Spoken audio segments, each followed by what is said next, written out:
Have you ever wondered why no matter where you look, in history, in politics, in everyday life, there are always winners and losers, the rich and the poor, the powerful and the powerless? Is inequality just part of human nature, or have we built systems that make it impossible to escape? Tonight, we're going to explore this question in depth. From ancient tribes to modern billionaires, from philosophers to futuristic AI, we'll dig into history, science, and society to uncover whether inequality is something we can ever truly escape, or if it will always follow us, no matter how far humanity goes, even to the stars. Let's rewind. Way back, before kings, before cities, before money, early humans lived in small tribes, hunters, gatherers, foragers. And here's the surprising part. They weren't that unequal. Sure, some were better hunters, some were better gatherers, but resources were often shared. Survival depended on cooperation. But then came farming. The agricultural revolution changed everything. Suddenly, people could grow more food than they immediately needed. Food became wealth. Wealth could be stored. And if you had land, you had power. Jean-Jacques Rousseau once said inequality truly began when the first person built a fence and claimed, "This is mine." And from that moment, society would never be the same. Hierarchies were born, classes emerged, and civilization, Egypt, Mesopotamia, India, all had rigid systems of who ruled and who obeyed. Throughout history, great minds have wrestled with this problem. Plato believed society naturally divided itself, rulers at the top, warriors in the middle, and workers at the bottom. He thought it was inevitable. Rousseau, he argued inequality wasn't natural at all. It was man-made, created by property and greed. And then there's Karl Marx, who saw inequality as the heart of class struggle. In his eyes, every economic system eventually pits the workers against the owners. Fast forward to modern thinkers like Yuval Noah Harari and Thomas Piketty, and the warning is the same. Wealth keeps concentrating at the top, while the rest are left fighting over what's left. So, who's right? Maybe all of them, in different ways. Let's take a quick trip through time. Feudal Europe, lords owned land, peasants worked it. Colonial empires, entire continents drained of wealth to fill European coffers. Industrial revolution, factory owners got rich, workers fought for scraps.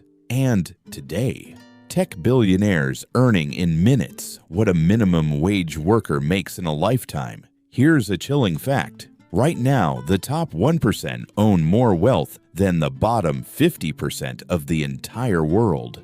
Different ages, different systems, same pattern. Wealth rises to the top. Now, let's be honest. Some people argue inequality is simply natural. Think about it. In nature, animals compete for food, territory, survival. Humans, too, compete for status. We crave recognition, power, resources. But here's the twist. We also evolved to cooperate, to share food, to protect each other. Our survival wasn't just about competition, it was about compassion. So maybe the question isn't whether inequality is natural, but which side of human nature we choose to emphasize. Today, inequality is more complex than kings and castles. Globalization, it made some countries rich while trapping others in poverty. Technology, AI, and automation are replacing jobs, and the rewards mostly go to those who already have power. Education, the best schools are still reserved for the wealthy, locking opportunity behind closed doors. And let's not forget politics. Tax systems, loopholes, lobbying, they all quietly tilt the game toward the rich. So when we ask why inequality exists today, the answer is the system itself. It's not just about hard work or luck. It's about a playing field that's far from level. But here's the big question: can we fix it? Some nations have tried. Scandinavian countries, for example, use higher taxes and strong social programs to reduce inequality. Universal health care, free education, safety nets. Others suggest bold ideas like universal basic income, giving everyone a guaranteed amount of money each month. But critics argue, if you make things too equal, you risk killing innovation, ambition, and progress. So where's the balance? How much inequality is acceptable? And when does it become dangerous? And finally, the future. AI could either free us from meaningless jobs or concentrate power into the hands of a few tech giants. Climate change could hit poorer nations hardest while the rich build bunkers and buy land in safe zones. And if we one day colonize Mars or the Moon, will we take inequality with us into space? Will there be Martian billionaires while Earthlings starve? It sounds like science fiction, but history tells us inequality always finds a way to follow us. So, is inequality inevitable? Maybe.